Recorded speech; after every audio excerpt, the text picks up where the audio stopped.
各位睇緊呢條片嘅觀眾，你哋好啊！我係38歲大叔啊。其實一開始我冇諗過會喺呢條片度開聲同大家傾偈嘅。我係打算贏咗呢一鋪，喺下一鋪嘅賭劫局一邊緊張刺激咁打，一邊開咪同大家分享一下我嘅諗法嘅。但既然事情已經去到咁，我就通過呢一條片講一下我嘅個人感受啦。其實一開始我都冇諗過會拍到咁耐嘅片嘅，因為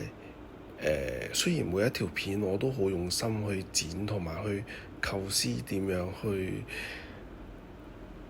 呈現我嘅諗法，但係有啲片得個位數，其實都幾受打擊嘅。不過之後通過改變一啲諗法，提高一下技巧同埋編寫一啲標題，最後得到一個好多觀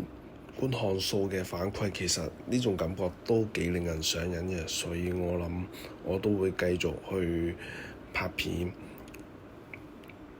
咁之後我除咗會拍 shop 之外，我都會